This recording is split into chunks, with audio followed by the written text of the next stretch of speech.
Welcome to बिनस coaching institute. आप सभी साथियों का बिनस कोचिंग इंस्टीट्यूट में स्वागत है। साथियों, जैसा कि आप टॉपिक देख रहे हैं, प्रकाश का अपवर्तन, ये आपकी स्क्रीन पे दिखाई दे रही होगी। प्रकाश का अपवर्तन, प्रकाश का अपवर्तन क्या है, इसको आज हम लोग समझेंगे। ठीक है, और समझेंगे कि ये हमारे लाइफ से कैसे कनेक्ट है, ये इसका हमारे जीवन में कैसे उपयोग है, और ये इसके साथ साथ ये क्या है, एक बोर्ड के महत्वपूर्ण टॉपिक भी में से एक है, जिसमें आपसे पूछा जाता है कि प्रकाश का अपवर्तन से संबंधित कुछ क्वेश्चन पूछे जाते हैं। ठीक है ना, और ये एक सिलेबस में आपकी एक इम्पोर्टेंट रोल प्ले करता है। तो चलते हैं, आज समझते हैं प्रकाश का अपवर्तन क्या है। ठीक है, तो सबसे पहले हम यहाँ पर समझेंगे कि प्रकाश का अपवर्तन क्या है। ठीक है, तो देखिए हम यहाँ पर दो फिगर ड्रा कर रहे हैं। ये एक, यहाँ पर आप देखेंगे कि कोई प्रकाश स्रोत से प्रकाश की किरणें आ रही हैं।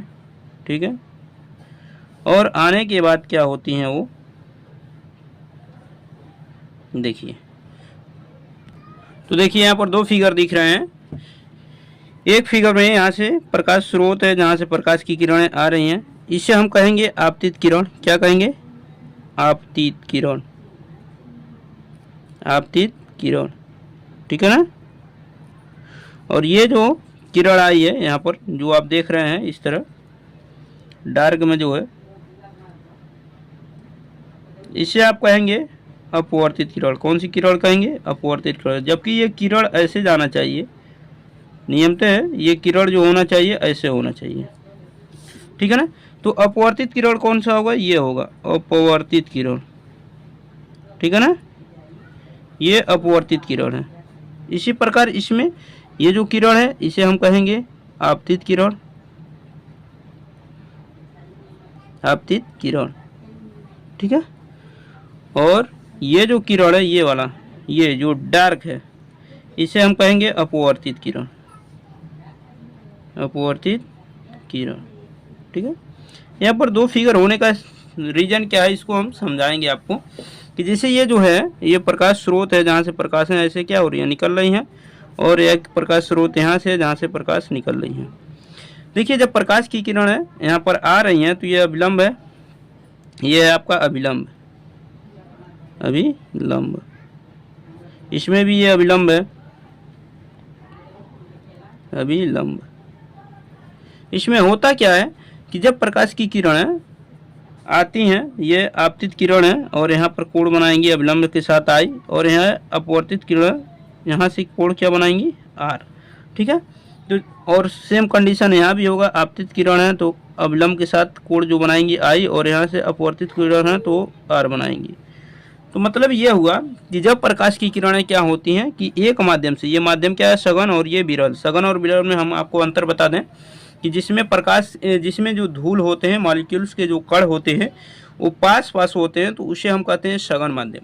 और जिसमें मॉलिक्यूल्स के कण, यानी जो भी धूल के कण या किसी भी पदार्थ के कण जो हैं जिसमें दूर दूर होते हैं, उसे हम कहते हैं विरल माध्यम। जैसे ये हमने कहा सघन माध्यम, मान लीजिए ये क्या है?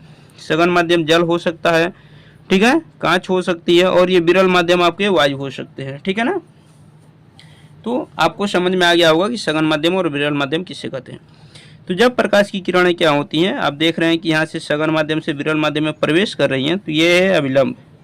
तो यहाँ पर जो डार्क वाला दिखाया जा रहा है ना, ये प्रकाश किरणें इस पर जा रही हैं, जबकि उनको जाना चाहिए ऐसे सीधी रेखा में, क्योंकि आपने पढ़े हैं कि प्रकाश क्या होती है? एक सीधी रेखा में गति करती है। तो उनको आना चाहिए, ये डॉट वाला जो पॉइंट है इस पे आना चाहिए, लेकिन वो क्या हुई? इधर चली गई, अर्थात अभिलंब से दूर हट गई। क्या हुई? अभिलंब से दूर हट गई, अर्थात हम दूसरी शब्दों में कह सकते हैं कि अपने पथ से क्या हो गई? विचलित हो गई। ठीक है ना, दूर हटने का मतलब है दूर हटना या पास आना, दोनों कंडीशन में हम विचलित कहेंगे। सेम इधर आप देख रहे हैं कि प्रकाश की किरणें यहाँ से आ रही हैं, ये ऊपर वाला जो माध्यम है विरल है, यानी वायु आपका समझ सकते हैं, और नीचे वाला माध्यम जो है वो सघन है, अर्थात जल समझ सकते हैं। तो जब प्रकाश की किरणें क्या हो रही हैं? विरल माध्यम से सघन माध्यम की ओर जा रही हैं, तो देख रहे हैं अभिलंब की ओर क्या कर रही हैं? झुक रही हैं। क्या हो रही हैं? अभिलंब की ओर झुक रही हैं, क्योंकि ये आपतित किरण है और ये वाली अपवर्तित किरण है। तो ये अभिलंब की ओर क्या हो रही हैं? झुक रही हैं, जबकि इनको आना चाहिए ये डॉट वाले पॉइंट पे। तो हम क्या देख रहे हैं कि प्रकाश की किरणें जब सघन से जा रही हैं विरल माध्यम में, तो अभिलंब से दूर हट रही हैं, जब विरल माध्यम से सघन माध्यम में जा रही हैं तो अविलंब की ओर झुक रही हैं।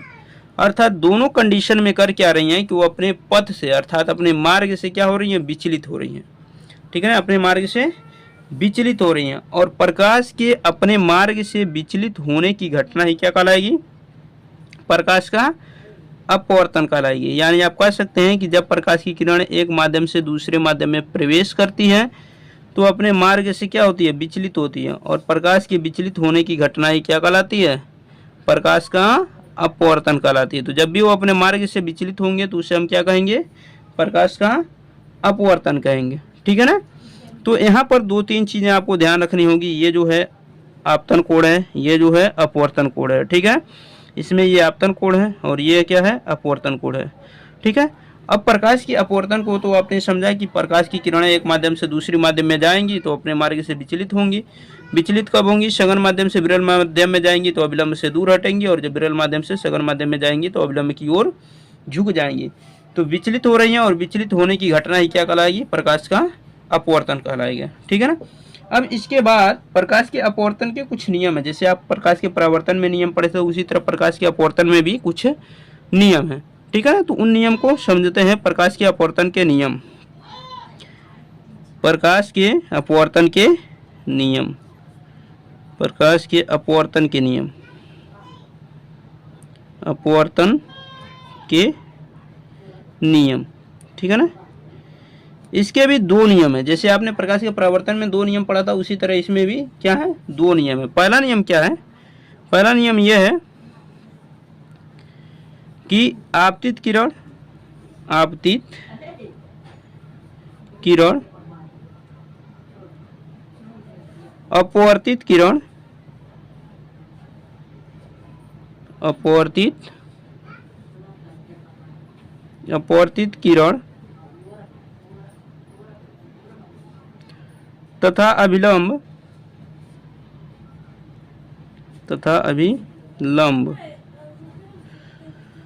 तीनों एक ही तल में होते हैं। क्या होते हैं, तीनों एक ही तल में होते हैं, एक ही तल में होते हैं, अर्थात एक पॉइंट पे होते हैं। ठीक है ना। तो इस कंडीशन में क्या होगा कि आपतित किरण जो होंगी, अपवर्तित किरण, ये देख रहे हैं आप, आपतित किरण ये है। ठीक है, और ये अपवर्तित किरण है। तो ये क्या है, और अभिलंब तीनों क्या है, एक ही तल में और एक ही पॉइंट पे हैं। तो ये आपतित किरण, अपवर्तित किरण और अभिलंब तीनों एक ही तल में होंगी।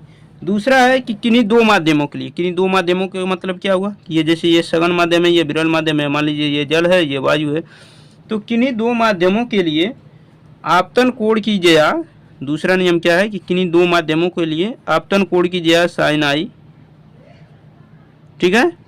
और अपवर्तन कोण की ज्या, जैसे ये अपवर्तन कोण है, अपवर्तन कोण की ज्या साइन आर। ठीक है ना। इनका मान क्या होता है, एक नियतांक के बराबर होता है, नियतांक। ठीक है ना। आपतन कोण की ज्या साइन आई तथा अपवर्तन कोण की ज्या साइन आर का जो अनुपात होता है वो एक नियतांक होता है। और इस नियतांक को हम स्नेल का नियम भी कहते हैं। इस नियतांक को क्या कहते हैं, स्नेल का नियम भी कहते हैं। इसे स्नेल का नियम भी कहते हैं, स्नेल का नियम भी कहते हैं। ठीक है ना, नियम भी कहते हैं। ठीक, तो आप समझ गए कि स्नेल का नियम इसे जाना जाता है। देखिए sine I upon sine R equal to नियतांक है, और इसी नियतांक को हम क्या कहते हैं, अपवर्तन कहते हैं, और इसे यन से रिप्रेजेंट करते हैं। किसे, यन से रिप्रेजेंट करते हैं। इस बात का ध्यान रखिएगा। म्यू से भी रिप्रेजेंट किया जाता है, लेकिन हम यहाँ पर यन लेकर चलेंगे। ठीक है ना। तो अब आपने समझा कि प्रकाश के अपवर्तन क्या है, इसके नियम क्या हैं। उसके बाद हम इससे संबंधित कुछ और चीज़ें आपको बताएंगे। जैसे अब प्रकाश की किरण मान लीजिए कि वायु से जल में प्रवेश करती है। यदि प्रकाश की किरण, यदि प्रकाश की किरण वायु से जल में प्रवेश करती है। कहाँ से प्रवेश करती है, वायु से जल में प्रवेश करती है, जल में प्रवेश करती है, तो इसे हम क्या कहेंगे, वायु के सापेक्ष जल का अपवर्तनांक। क्या कहेंगे? वायु के सापेक्ष जल का और अपवर्तनांक, और इसे AN W से रिप्रेजेंट करेंगे।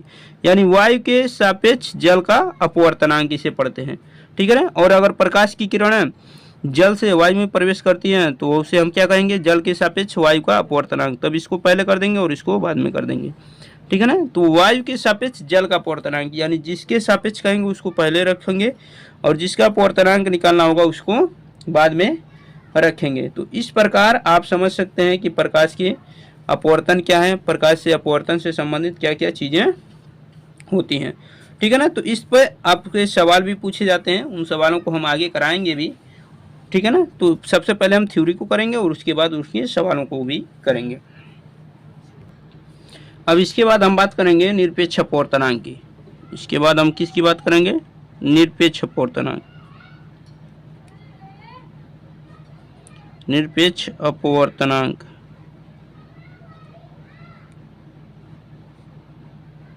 ठीक है ना। निरपेक्ष अपवर्तनांक, निरपेक्ष अपवर्तनांक क्या होता है कि प्रकाश की किरणें क्या होती हैं, जब वो पृथ्वी पर आती हैं वायुमंडल से, तो आप देखते हैं कि वायुमंडल के बाहर जो है वहाँ पर वायु नहीं है, और वायु नहीं है तो उसे हम कह सकते हैं निर्वात, ठीक है ना। और जब वो हमारे वायुमंडल में प्रवेश करती है तो यहाँ पर वायु की मात्राएं पाई जाती हैं, तो इसे हम कहते हैं, इसे हम निर्वात नहीं कह सकते, ये निर्वात नहीं है, यहाँ पर माध्यम है, ठीक है ना। माध्यम जहाँ पर नहीं है उसे हम निर्वात कहते हैं। तो निरपेक्ष अपवर्तनांक क्या होता है कि निरपेक्ष अपवर्तनांक निर्वात में प्रकाश की चाल, निर्वात में प्रकाश की चाल, निर्वात में प्रकाश की चाल, प्रकाश की चाल, और माध्यम में प्रकाश की चाल, जिस माध्यम में प्रवेश कर रही है, वायु में प्रवेश कर रही है, जल में प्रवेश कर रही है, जो भी माध्यम है, माध्यम में प्रकाश की चाल, प्रकाश की चाल, इन दोनों के अनुपात को हम कहते हैं निरपेक्ष अपवर्तनांक। यानी निर्वात में प्रकाश की चाल और माध्यम में प्रकाश की चाल, इन दोनों के अनुपात को हम कहते हैं निरपेक्ष अपवर्तनांक। अब देखिए निरपेक्ष अपवर्तनांक को भी n से रिप्रेजेंट करेंगे, और यानी इक्वल टू क्या होगा, निर्वात में प्रकाश की चाल आप जानते हैं c से रिप्रेजेंट करते हैं, और माध्यम में प्रकाश की चाल को b से। तो इस तरह आपका फार्मूला बन जाएगा, यानी इक्वल टू c/b, यानी निर्वात में प्रकाश की चाल बटे माध्यम में प्रकाश की चाल। देखिए निर्वात में प्रकाश की चाल जो c होती है, इसका मान होता है 3 × 10⁸ मीटर प्रति सेकंड। यानी निर्वात में जहाँ पर वायु नहीं है वहाँ पर प्रकाश की जो चाल होती है वो 3 × 10⁸ मीटर प्रति सेकंड होती है। अदर जगहों पे जैसे यही प्रकाश की किरणें अगर जल में प्रवेश करे, वायु में प्रवेश करे, तो इसकी चाल जो है वो निर्वात में प्रकाश की चाल से कुछ कम हो जाती है, ठीक है ना। क्योंकि सबसे अधिक अगर प्रकाश की चाल होगी तो वो निर्वात में ही होगी, बाकी जो भी माध्यम होंगे उन सब में निर्वात की अपेक्षा प्रकाश की चाल कम हो जाएगी, ठीक है ना। तो यहाँ तक हम वीडियो को यहीं पे समाप्त करते हैं। वीडियो कैसा लगा आप लोग कमेंट बॉक्स में ज़रूर बताइएगा, और इसके बाद अगली वीडियो इसी टॉपिक पे आधारित जो भी इससे रिलेटेड चीज़ें हैं उसको अगले वीडियो में हम डिस्कशन कर देंगे। तो मिलते हैं नेक्स्ट वीडियो में, तब तक के लिए अपना ख्याल रखिए, धन्यवाद।